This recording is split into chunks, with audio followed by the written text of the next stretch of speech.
Assalamualaikum warahmatullahi wabarakatuh. Selamat pagi, salam sejahtera untuk kita semua. Pertama-tama saya ingin mengucapkan terima kasih kepada semuanya karena telah memberikan kesempatan dan telah hadir pada kesempatan pada hari ini. Jadi agenda kita pada hari ini yaitu membahas tentang keadaan atau bertopik keselamatan dan kesehatan kerja, di mana akhir-akhir ini telah terjadi kebakaran di PT kita yaitu PT Tianlun.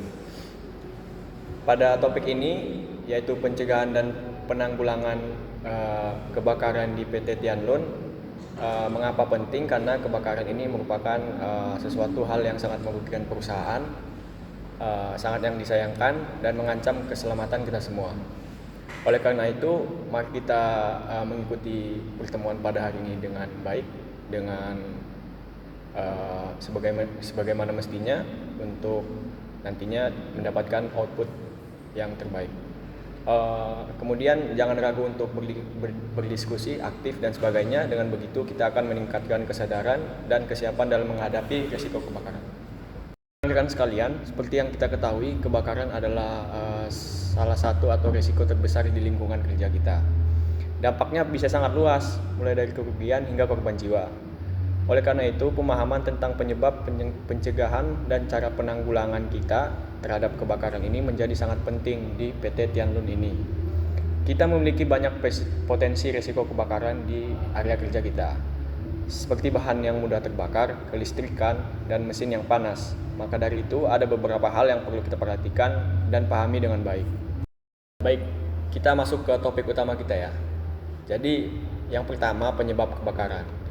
Di sini pertama-tama ada yang udah tahu belum apa aja itu penyebab kebakaran? Contohnya dari kasus kemarin lah terjadi kebakaran. Ada yang tahu nggak? Bahan yang mudah terbakar yang ditaruh di sembarang tempat. Ya. Bisa Jadi juga sih lewat kayak konsleting gitu kan.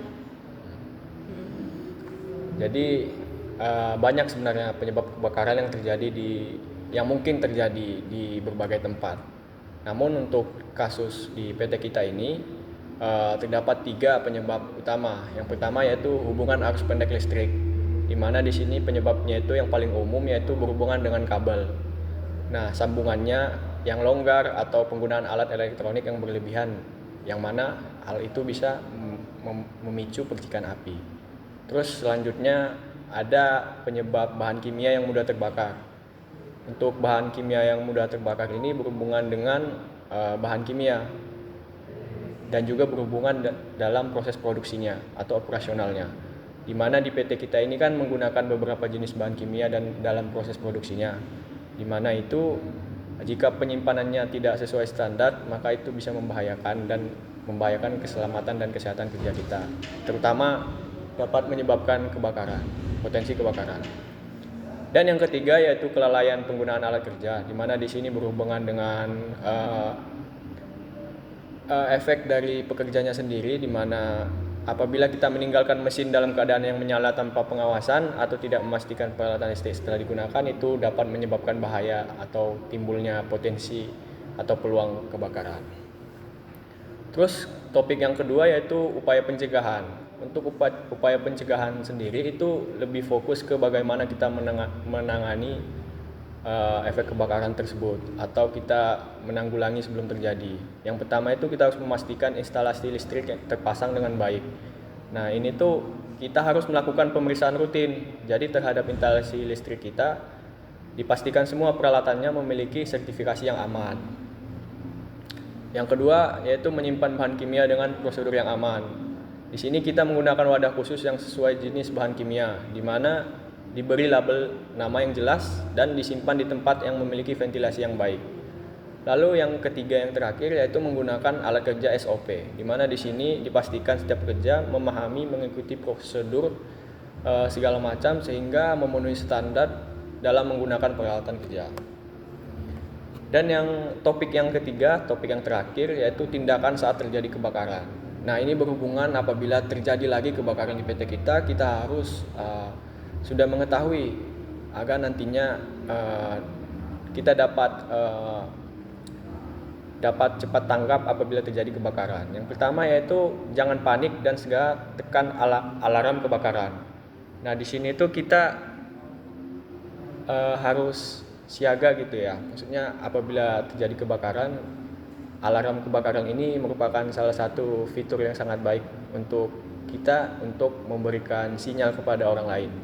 Nah, di sini tuh alarm itu bisa memberikan waspada dan mempersiapkan diri untuk evakuasi. Terus yang kedua yaitu menggunakan APAR. APAR itu yaitu alat pemadam api ringan jika api masih kecil. Nah, APAR ini biasanya sudah disediakan dan kita harus memastikan semuanya, semua karyawan itu harus tahu cara menggunakan APAR itu sendiri dengan baik dan benar. Di mana menggunakan APAR ini menggunakan prinsip PASS, yaitu pull, aim, squeeze, dan sweep. Di mana pull ini kita menarik, yaitu menarik pinnya, kemudian aim mengarahkan, squeeze menekan tuas, dan sweep menyapukan ke area api.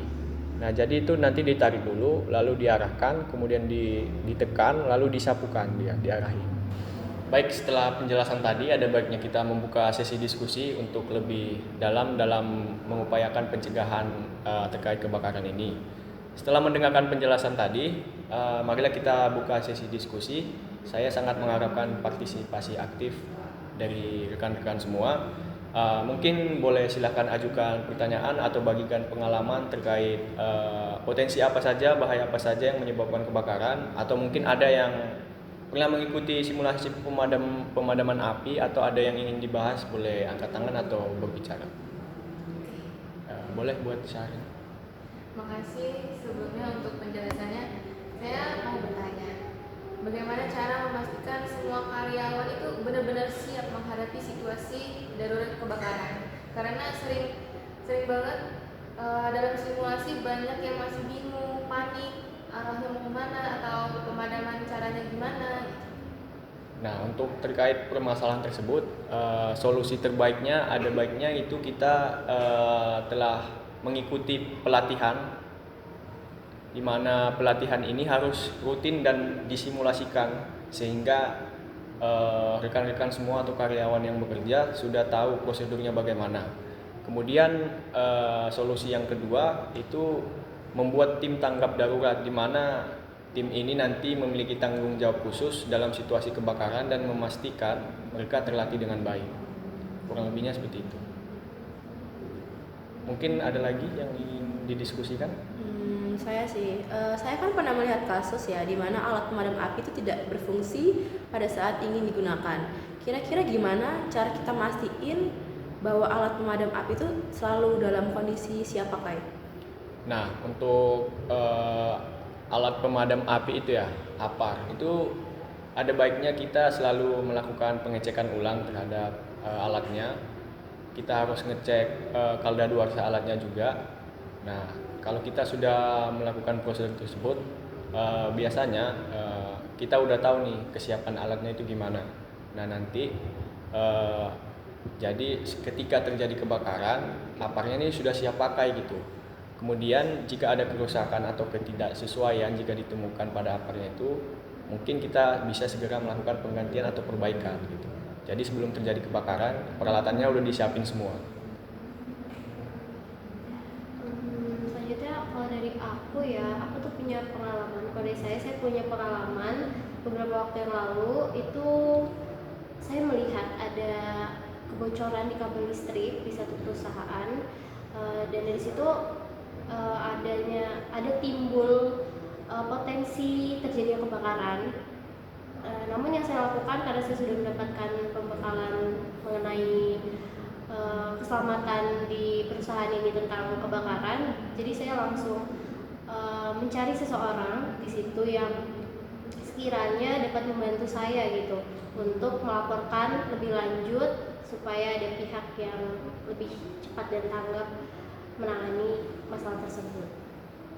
Nah, terkait masalah ini merupakan kasus yang sangat luar biasa ya, butuh diapresiasi, di mana ini sebuah contoh sikap yang patut ditiru, di mana kesadaran dan kepedulian itu sangat dibutuhkan di lingkungan kerja seperti tempat kita bekerja ini. apalagi di lingkungan kerja yang rawan kecelakaan, kebakaran. Terima kasih sudah berbagi pengalamannya. Mungkin itu saja dari saya. Oke, karena mungkin tidak ada yang didiskusikan lagi, sebagai penutup saya ingin mengucapkan terima kasih kepada semua rekan-rekan karena sudah aktif, karena sudah memberikan pendapat dan berdiskusi pada pertemuan kita pada hari ini.